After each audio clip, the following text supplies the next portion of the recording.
செய்வதற்கு பெரிய leadership quality நம்ம கிட்ட சுற்றுச்சூழலை ஹேண்டில் பண்றதுக்கு இருக்கணும். இல்லைனாலாம் போய் ஜெயிச்சுட்டுலாம் வர முடியாது. இன்னொரு குறிப்பு சொல்லவா? லீடர்ஷிப்ல ஹையஸ்ட் நான் மரியாதை செய்யக்கூடிய ஒரு லீடர்ஷிப் குவாலிட்டியை சொல்றேன். அன்னை தெரசா தெரியுமா உங்களுக்கு? Very soft nature person. அவங்க இறந்து போறாங்க. நான் காலேஜ் அப்போ அந்த டைம்ல எனக்கு இன்னும் ஞாபகம் இருக்கு. நான் நின்றுக்கிட்டே இருந்தேன் இந்த டிவி முன்னால. காலேஜ்க்கெல்லாம் போல. ராணுவ மரியாதை கொடுக்குறாங்க. அவங்க உடம்பு அப்படி போயிட்டு இருக்கு. பின்னால கமெண்ட்ரி ஒருத்தர் பண்றாரு. அவர் ஹிந்தியில பேசுறாரு. எனக்கு ஹிந்தி தெரியும், உருது தான் என் வீட்டில் பேசுற மொழி. அவர் சொல்றார், இந்த உடல் இருக்குல்ல, இந்த உடல் சுடுகாட்டிற்கு போகிறது, இடுகாட்டிற்கு போகிறது. ஆனா இந்த உடலுக்குள்ளாக இருந்த உயிர் இருக்குல்ல, அது இடுகாட்டுக்கு போகல, அது சொர்க்கத்திற்கு போயிட்டு. சொல்லிட்டு சொல்ற, இந்த இடுகாட்டிற்கு போகிற உடலை 4 பேர் தாங்கிட்டு இருக்காங்க. நீங்க பின்னால பேசுறது நான் இன்னும் சத்தம் போட்டு பேசுற மாதிரி இருக்கு. கொஞ்சம் பின்னால சைலண்டா இருக்க சொல்லுங்க சார்.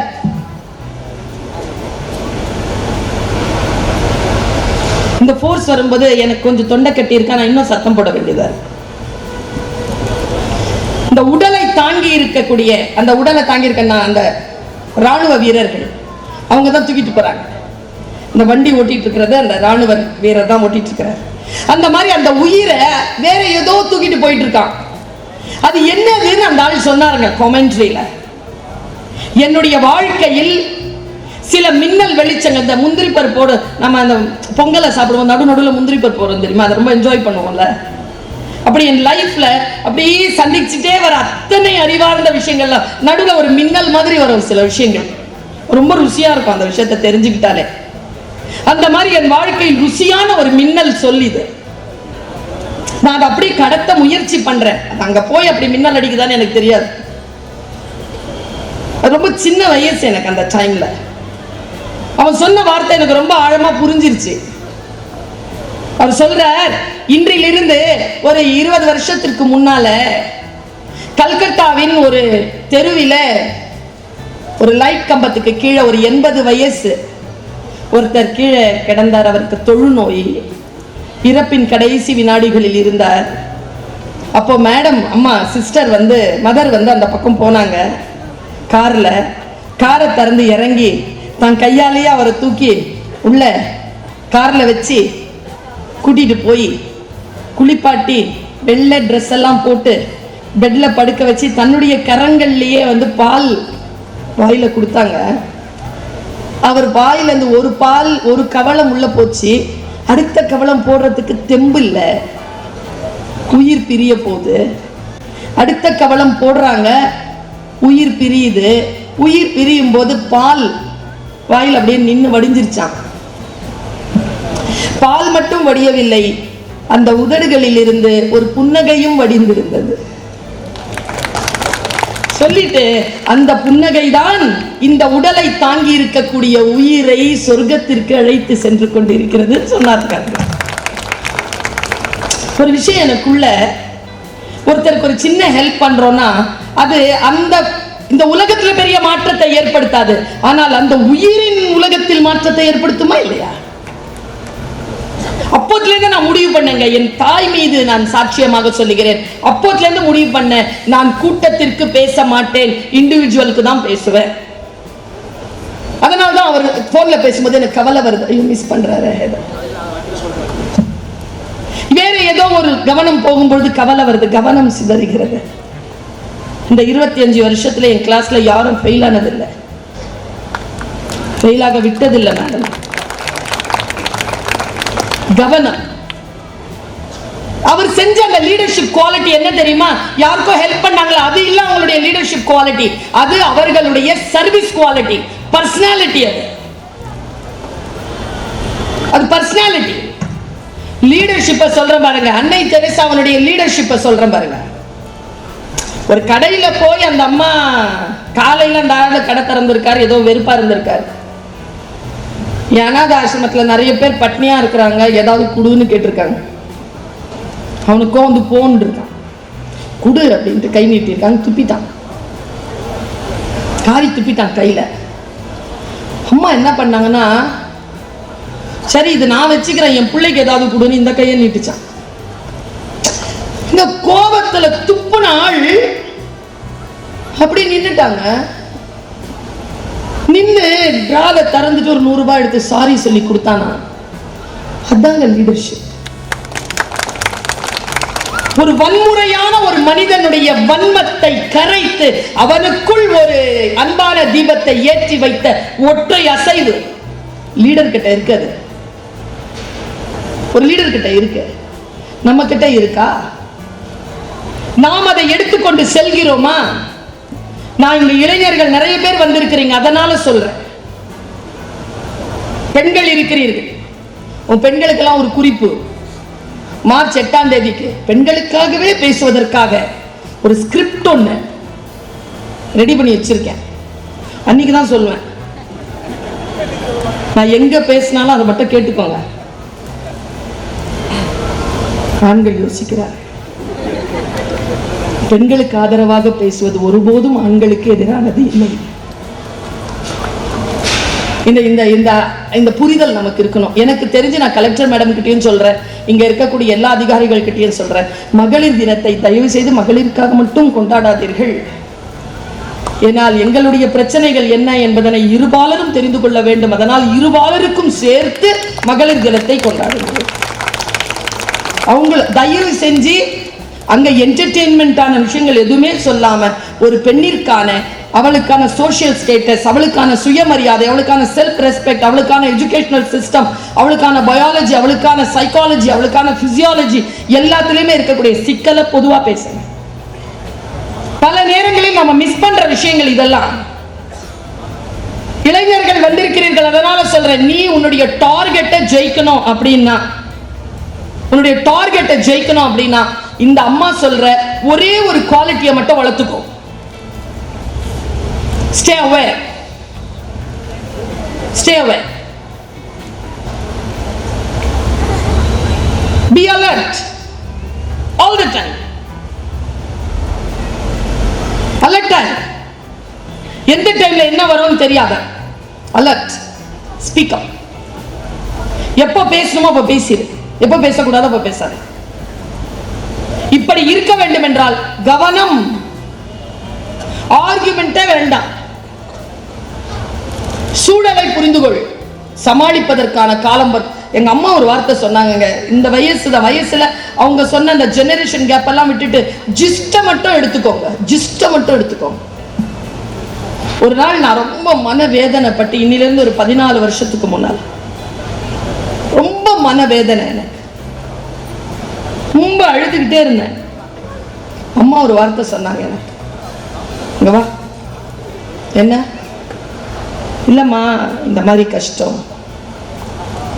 யார் உனக்கு கஷ்டம் கொடுத்தாங்களோ அது அறம் சார்ந்த விஷயமா இல்லைன்னு வச்சுக்கோ, ஏன் காத்திரு, அழாத.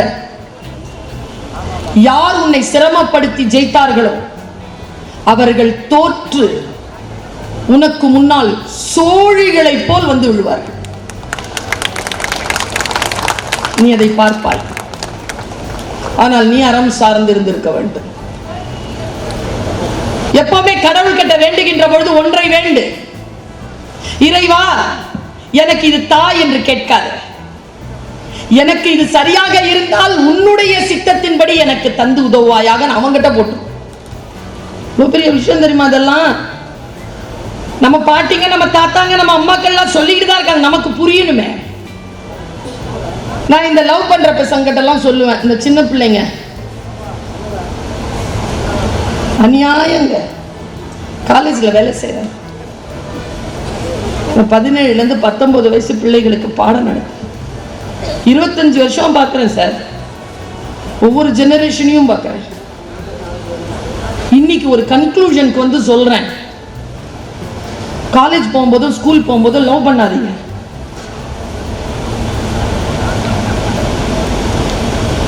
சரி வராது. காத்திருந்தோம்னு வச்சுக்கோங்களேன், நமக்குன்னு ஒன்று அவன் கொடுப்பான். அது நம்ம சாவர வரைக்கும் நம்மளை விட்டு போகாது, நம்ம கூடவே. நமக்கு புரியாத வயதில் பல விஷயங்களை முடிவு செய்யக்கூடாது. இப்படி நாம் சொல்லி தருவதே இல்லை பிள்ளைகளுக்கு. பிள்ளைகள் ஆர்கியூமெண்ட் பண்ணது அந்த டைம்ல. குழந்தைகளுக்கு மனதை விரிய வைத்து அடுத்த கட்டத்திற்கு அவர்களை எடுத்து செல்வதற்கான ஆற்றலை இந்த வயதில் அவர்கள் எப்படி அறுவடை செய்து கொள்வது என்பதனை பெற்றோர்கள், ஆசிரியர்கள், சமூகம் சொல்லித்தர வேண்டும். அதனால தான் நான் சொன்ன இந்த யூசேஜை நீங்க கொஞ்சம் குறைச்சிக்கோங்க, கொஞ்சம் குறைச்சிக்கோங்க. முழிச்சிட்டு இருக்கும்போது ஒரு 3 மணி நேரம் இதனுடைய யூசேஜ் இல்லாம இருங்க பார்ப்போம்.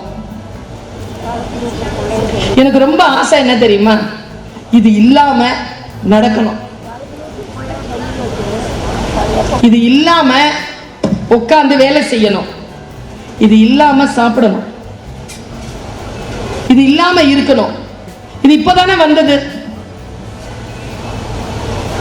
குழந்தை காணோம் என்று போலீஸ் ஸ்டேஷனில் புகார் அளிக்க வந்தாள் திருவிழா நாளில் ஒருத்தி. அவள் வலது கையில் பத்திரமாக இருந்தது அவள் கைபேசி. இதன் மீது காட்டுகின்ற கவனம். வாழ்க்கை அற்புதமானது.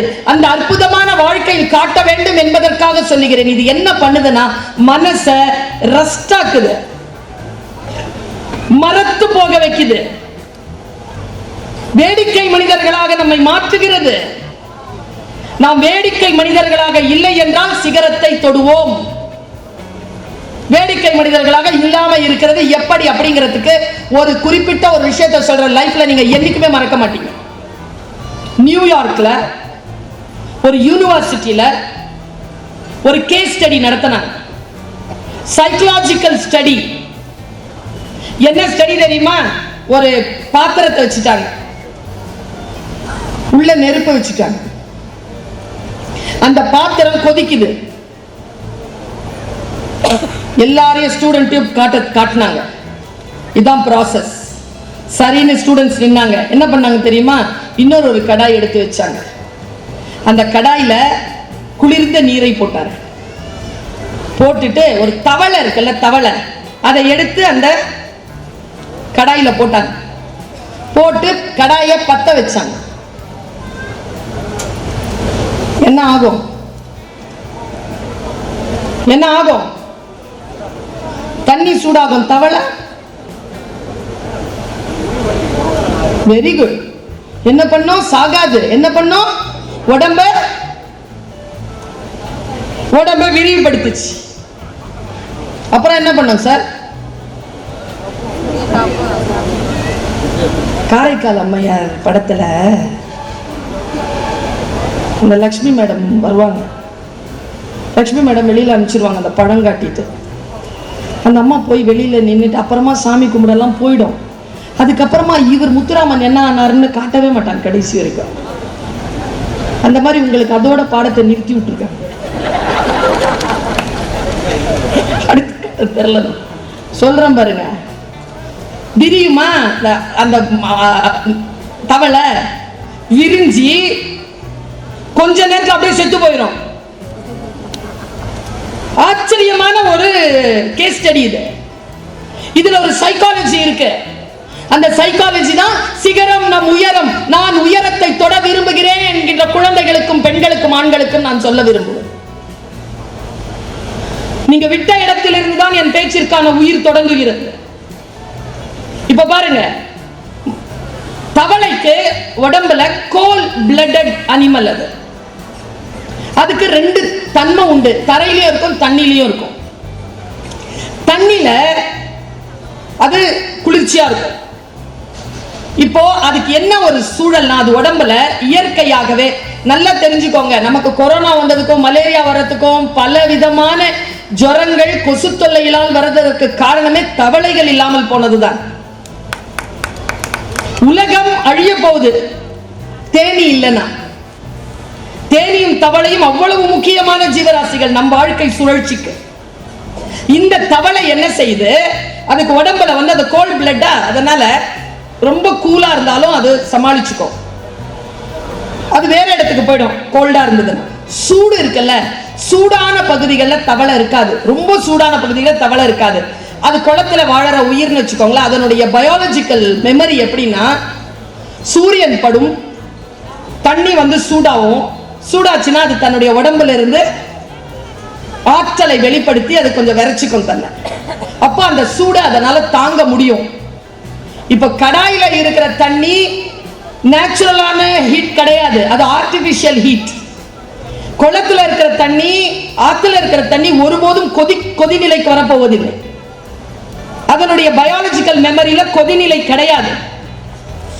அதுக்கு 60-70 டிகிரிக்கு மேல அப்படிங்கிறது அதுக்கு தெரியாது. தெரியாத ஒரு சூழ்நிலையில அந்த தவளை என்ன செய்யுமா, அதனுடைய மெமரி என்ன ஆகுமா, இதோ இந்த சூட்டை இப்போ சமாளிச்சுக்கலாம், இப்போ சமாளிச்சுக்கலாம், இப்போ சமாளிச்சுனான்னு அது விரைக்கும்ல, அதுல எனர்ஜி எல்லாம் காலியாயிருமா? இல்ல, இப்போ சமாளிக்க முடியாது அப்படிங்கிற ஒரு புத்தி வரும்பொழுது எகிரி வெளியில போனோம்ல, அப்படி வெளியில போறதுக்கு எனர்ஜி இல்லாம செத்து போமா. குழந்தைகளுக்கு என்ன சொல்லுங்க தெரியுமா? சமாளிச்சுக்கலாம், சமாளிச்சுக்கலாம்.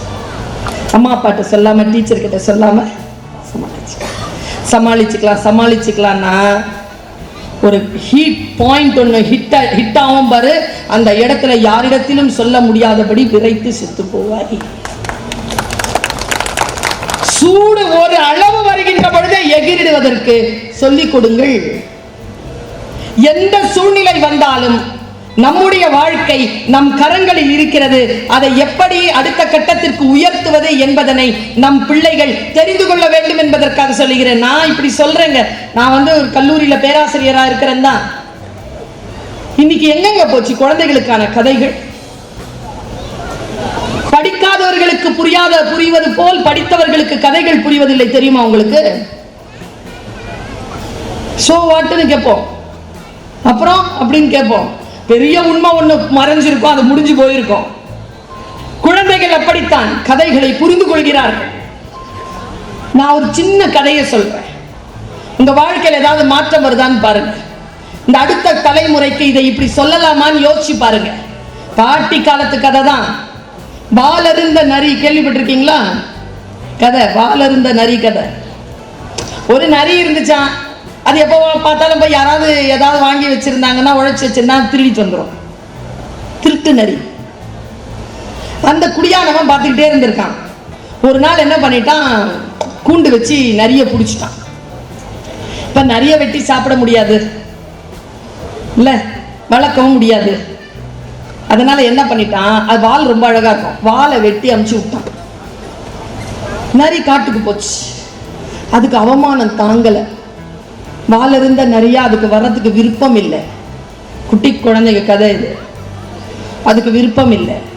அது என்ன பண்ணுச்சு, என்னடா இவ்வளோ அவமரியாதைப்படுத்துறாங்களே எல்லாருமேன்னு சொல்லி குடியானவங்கிட்ட போய் அந்த அருந்த வாழை கேட்டு கெஞ்சி கேட்டு வாங்கிட்டு வந்து ஒட்ட வச்சுக்கலாம் அப்படின்ட்டு போகுது. குடியானவன் கேட்குறான், என்ன திருட வந்து? இல்லை, என் அருந்த வாழை மட்டும் கொடு, அவமானமா இருக்கு. அப்படியா, சரி கொடுக்குறேன். என் மாடு அங்கே நிற்குது, அதுக்கிட்ட ஒரு குவளை பால் மட்டும் வாங்கிட்டு வா, தரேன். நேராக மாட்டுக்கிட்ட போய் கேட்டுச்சான் நரி, ஒரு குவளை பால் தரேன், சாப்பிட்றதுக்கு ஒரு கட்டு புல்லு கொண்டாந்து போடுச்சு. நேராக புல்லு. ஆனால் ஒருத்தன் சொல்லி இருக்கிறான், பர்மிஷன் கேட்காம யார்கிட்டயும் வாங்கக்கூடாது, எடுத்துட்டு வரக்கூடாது, அதான் தண்டனையே. நேராக புல்லுக்கிட்ட போச்சான். ஒரு கட்டு புல்லு கொடு, பால் எடுத்துட்டு போய் குடியானவங்கிட்ட கொடுத்தாதான் பால் கிடைக்கும். புல்லு சொல்லிச்சான், ஒரு வாளி தண்ணி ஊற்றிட்டு அறுத்துட்டு போச்சான். நேராக ஆத்தங்கரைக்கிட்ட போய் நின்று ஆத்துக்கிட்ட கேட்டுச்சான், ஒரு வாளி தண்ணி கொடுக்குறியா, பால் வாங்கணும். என் கரை மண் அரிச்சிருக்கு, ஒரு மூட்டை மண்ணு கொண்டாந்து போட்டுட்டு தண்ணி எடுத்துட்டு போச்சான். நேராக போய் வயல்ல ஒரு மூட்டை கொஞ்சம் மண்ணு கொடு, நான் போய் அங்கே என் வால் வாங்கணும், கொடுத்துட்றேன். மண்ணு சொல்லிச்சான், ஒரு விதையை விதைச்சி அதுலேருந்து வரக்கூடிய ஒரு இலையை எனக்கு காட்டிட்டு மண் எடுத்து போச்சான். நேராக போய் ஒரு விதையை, அங்கேயே இருக்கு விதை எங்கேருந்து எடுக்குதோ இங்கே இருக்கு, எடுத்து போச்சு. விதையை எடுத்துட்டு விதைச்சிட்டு உட்காந்து இருந்துச்சான்.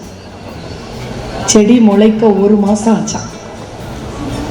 அப்போ அந்த நரிக்கு தெரிஞ்சுதான், ஒரு இலை வரத்துக்கே 1 மாசத்துக்கு காத்திருக்கணுமே, நாம இப்படி திருட்டுத்தனமா போய் எல்லாருடைய உழைப்பையும் சுரண்டி கொண்டிருந்தோமே, காலத்திற்கு எவ்வளவு பெரிய மரியாதை இருக்கிறது, எப்படி காத்திருப்புன்றது எவ்வளோ பெரிய விஷயங்கிறத அந்த நரி புரிந்து கொண்டது என்று அந்த குழந்தைகளின் குட்டி கதை முடிகிறது.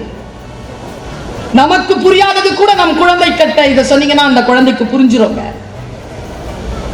காலத்தினுடைய அருமை, இந்த வாழ்க்கையிலே நமக்கு கிடைத்திருக்கக்கூடிய தாளந்துகளின் அந்த ஆசீர்வாதங்களின் அருமை இந்த தலைமுறைக்கு மட்டுமல்ல நமக்கும் தெரிய வேண்டும் என்பதற்காகத்தான் நான் சொன்னேன். நான் யூடியூப்ல இன்னிலிருந்து ஒரு 5 வருஷத்துக்கு முன்னால ஒரு கதை சொல்லியிருந்தேன். நானே ரெக்கார்ட் பண்ணி சொல்லியிருந்தேன். விகடன் சொல் புதிது அப்படிங்கிற ஒரு நிகழ்ச்சியில அதை போட்டாங்க. சரியான வரவேற்பு அதுக்கு. அது என் கதை அல்ல, வெளிநாடுகளில் இருந்து நான் கற்றுக்கொண்ட கதை. நான் அதை உங்க எல்லோருக்கும் சொல்லிட்டு போறேன். தெரிந்தவர்கள் நினைவுபடுத்திக் கொள்ளுங்கள், தெரியாதவர்கள் தெரிந்து கொள்ளுங்கள். வாழ்க்கை நமக்கு சிக்கல்களை தரும். ஒன்றும் இல்லை, மேலே எல்லாருமே உட்கார்ந்து இருக்கிறவங்க எல்லாம் அதிகாரிகள், முன்வரிசையில் உட்கார்ந்து இருக்கிறவங்க நம்ம கலெக்டர். நம்ம எல்லாருக்கும் சொல்றேன், வீட்டில் இல்லத்தரசிகளாக இருப்போம்லப்பா, ஸ்கூல் ஸ்டூடெண்டா இருப்போம்ல, ஏதோ ஒரு கம்பெனிக்கு வேலைக்கு போயிட்டு இருப்போம்ல. நம்ம வாழ்க்கை இருக்கிற சிக்கலை விட எனக்கு தெரிஞ்சு ஒரு 100 மடங்கு அதிகமான ப்ராப்ளமாவது கலெக்டர் இருக்கும். மூளை அவ்வளோ ஓடி அத்தனையும் சால்வ் பண்ணணும். அவங்களது இல்லை, அவங்க பணி. மிகப்பெரிய விஷயங்க அது.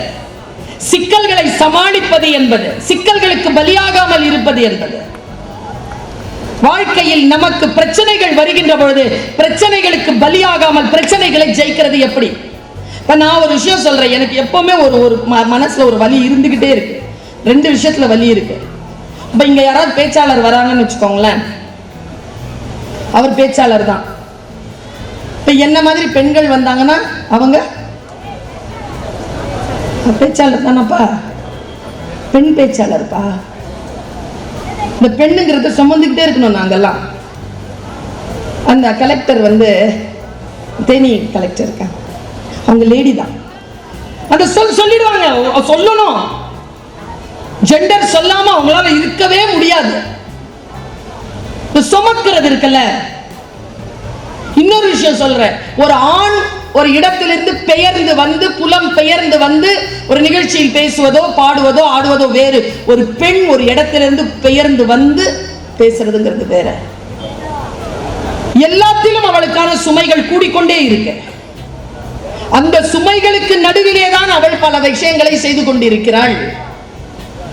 4 நாளைக்கு முன்னால தினத்தந்தி பத்திரிகையில ஒரு செய்தி, செலினா ஜோன்ஸ் ஒரு அம்மா 1988 வேலைக்கு போயிருக்கு, நர்ஸா, ராணுவத்துல சேர்ந்த 3 மாசத்துல கல்யாணம்.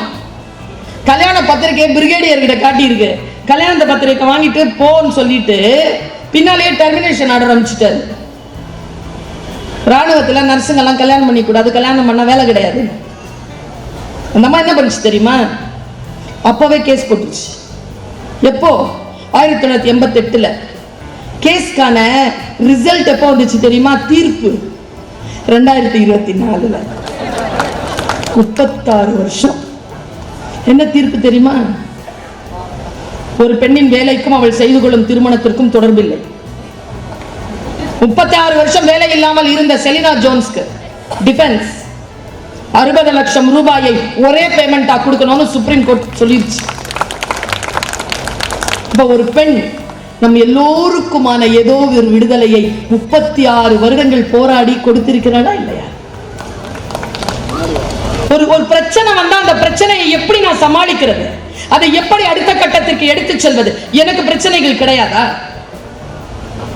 7:45க்குங்க எனக்கு காலேஜ் சைன் டைம். இன்னைக்கு காலையில 7:45க்கு சைன் பண்ணிட்டு காலேஜ்ல நான் வேலைக்கு போனேன். எங்க சென்னைக்கு வந்து மோடி சார் வரார், பிரதம மந்திரி. அதனால எங்க காலேஜ் 12 மணிக்கு விட்டாங்க. நான் நேரா ஏர்போர்ட்டுக்கு வந்துட்டு மதுரை வந்து இறங்கி மதுரையிலேருந்து டிரைவ் பண்ணிவிட்டு இங்கே வந்து 5:30 மணிக்கு வந்துட்டு இது உங்கள் முன்னால் நிற்கிறேன். இப்போ ராத்திரி திண்டுக்கல்லேருந்து ட்ரெயின் காலைல 5:30 மணிக்கு போகும். வீட்டுக்கு போய் குளிச்சுட்டு வீட்டில் இருக்கிறவங்களுக்கு சமைச்சு வச்சுட்டு 7:45 மணிக்கு சைன் பண்ணிவிட்டு கிளாஸ் போய் நிற்பேன். நான் நாளைக்கு காலைல போய் நிற்பேன். நாளைக்கு சாயந்தரம் திருப்பத்தூரில் இதே புத்தக கண்காட்சி. 2 மணிக்கு வண்டி எடுத்தேன்னா 6 மணிக்கு போயிடுவேன். போய் பேசிட்டு 8:30 மணிக்கு வண்டி எடுத்தேன்னா 12-1 மணிக்கு வீட்டுக்கு வந்துடுவேன். நைட்டு மீன் குழம்பு பண்ணி வச்சுட்டு தூங்கிடுவேன்.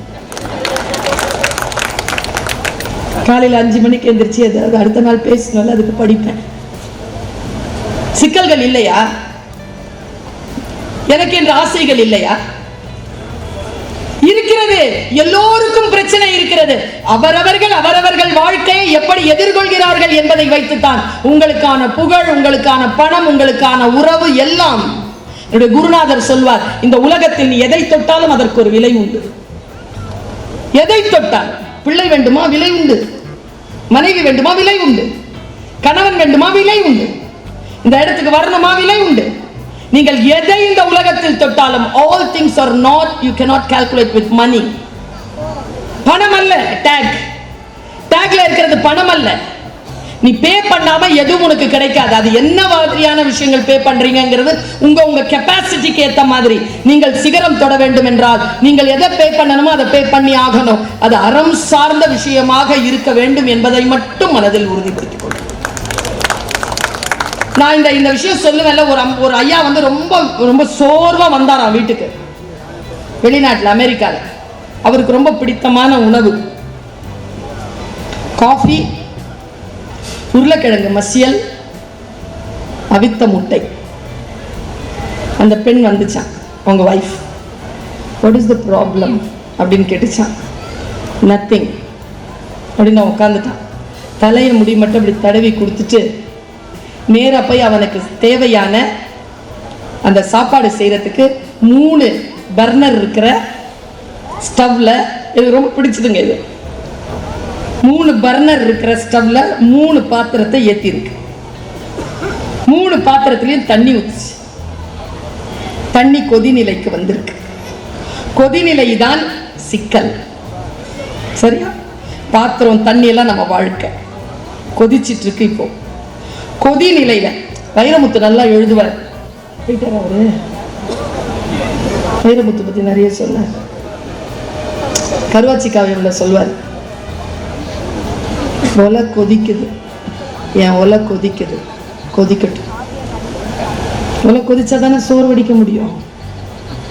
கொதிக்குதுங்க. 3 பர்னர்லயும் 3 பாத்திரத்திலையும் அப்படி வெப்பம், தண்ணி கொதிக்குது. அவ என்ன பண்ணா, முட்டையை எடுத்து ஒரு கொதி தண்ணியில போட்டா, உருளைக்கிழங்கு எடுத்து ஒரு கொதி தண்ணியில போட்டா, கொஞ்சம் காஃபி எடுத்துட்டு ஒரு கொதி தண்ணியில போட்டா. 3 5 நிமிஷத்துல ரெடி ஆயிடுச்சு. பாருங்க, போட்டா உடையிற முட்டை கொதி நிலையில போட்ட உடனே டட் ஆயிடுச்சு, இறுகிருச்சு. இறுக்கமா இருக்கிற உருளைக்கிழங்கு கொதி தண்ணியில போட்ட உடனே சாஃப்ட் ஆயிடுச்சு. இந்த காஃபி இருக்குல்ல, அது கொதி தண்ணியில போட்ட உடனே தனக்குள் இருக்கின்ற மனத்தை வெளியேற்றி அந்த காஃபியின் தன்மையை மாற்றி தன்னை விடுத்து அந்த ஃப்ரேக்ரன்ஸோட சேர்ந்த தண்ணீராக தன்னை வெளிப்படுத்தி கொண்டார். உங்க வாழ்க்கையில நீங்க காஃபி பீனா இருக்க போறீங்களா, முட்டை மாதிரி இருக்க போறீங்களா, உருளைக்கிழங்கு மாதிரி இருக்க போறீங்களா? சூழல் நமக்கானதுதான், சாய்ஸும் நம்மளுடையதுதான். யார் எது சொன்னாலும் அது அவர்களுக்கான சொற்கள் தானே தவிர நம் வாழ்க்கைக்குள் அது வருகின்ற பொழுது நான் அதை எப்படி எதிர்கொள்கிறேன் என்பதை வைத்துத்தான். எனக்கு நிரம்ப பிடிக்குங்க உசேன் போல்ட்ட, the fastest man. அவன் ஜெயிக்கும் பொழுது ஒண்ணும் இல்ல, அவன் கண்ணை மட்டும் பாருங்க. ஒருத்தங்க ஜெயிக்கிறாங்கன்னா அவங்களை கூர்ந்து கவனிங்க. அவன் கண் எங்க தெரியுமா இருக்கும்? கூட ஓடுறவங்கிட்ட இருக்காது, டைம் போர்டுல இருக்கும். ஏன்னா அவனுக்கு காம்படிஷனே இவங்க கிடையாது, டைம் போர்டு தான். 9.63 9.58 அதை மாத்தணும், அவ்வளவுதான். இலக்கை மிக நிச்சயமாக நிர்ணயித்துக் கொள்ளுங்கள். இலக்கை வைத்து ஓட வேண்டும் என்றால் வாட்ச் யுவர் ஸ்டெப்ஸ் வாட்ச் பண்ணுங்க. இலக்கை நிர்ணயித்துக் கொள்ளுங்கள். உடன் இருக்கின்றவர்களை பகைத்துக் கொள்ள வேண்டிய அவசியம் கிடையாது.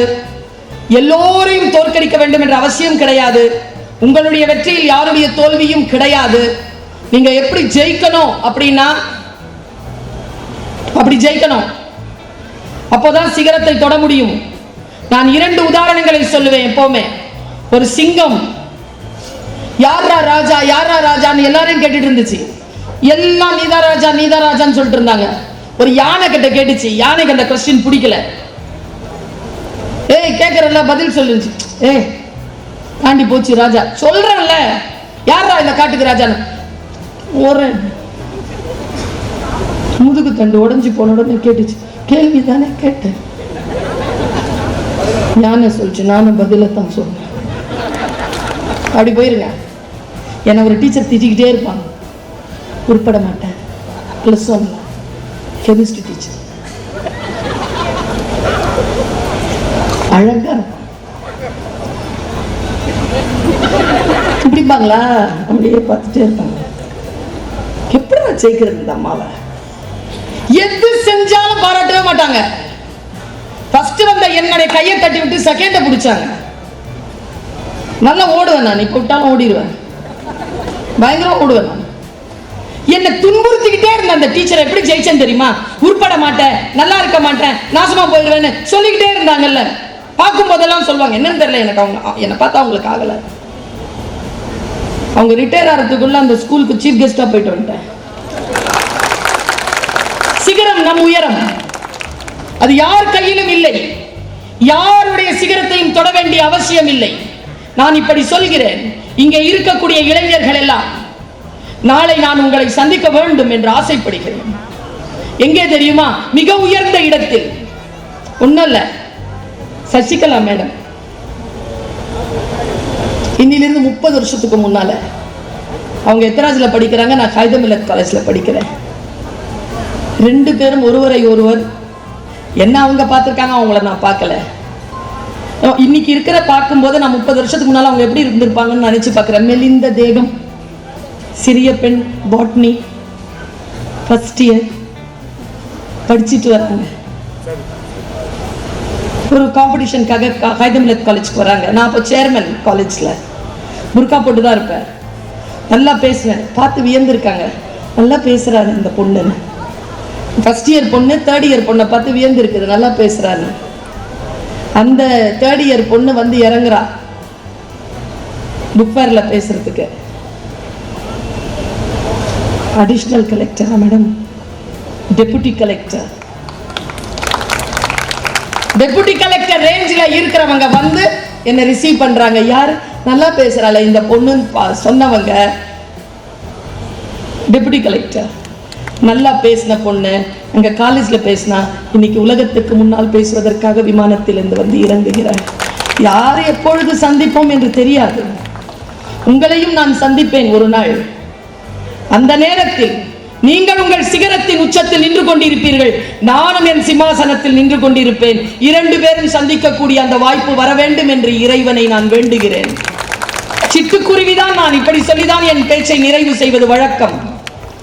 யாரோ ஒருவர் தொட்ட சிகரத்தை தொட்டவள் இல்லை நான். என் உயரத்தின் எல்லையை தொடுவதற்கு முயற்சி செய்பவள். என்னை போலவே பேச வேண்டும் என்று பலர் விருப்பப்படுகிறார்களா? வேண்டாம். நான் தான் என்ன மாதிரி பேசிட்டு இருக்கேன்ல. நீ உன்ன மாதிரி பேசு, என்னை விட நல்லா பேசு. அப்படித்தான் வர வேணும். டீச்சர் தானே நான். மேலே வரலாம். சிறிய பெண்ணாக, குட்டி பொண்ணாக அந்த சிறகை விரிக்கின்ற பொழுது சிட்டுக்குருவி போலதான் இருந்தது என்னுடைய சிறகும். விரிய விரிய விரிய தெரிந்து கொண்டது இது சிட்டுக்குருவி அல்ல, நான் ராஜாளி என்று. வானம் விரிந்திருக்கிறது, பறந்து கொண்டிருக்கிறேன். நீங்களும் உங்கள் சிறகை விரித்து பாருங்கள். உங்களிடமும் அந்த ராஜாளி ஒளிந்து கொண்டிருக்கலாம். வாருங்கள், சேர்ந்து பறப்போம். வானம் காத்திருக்கிறது.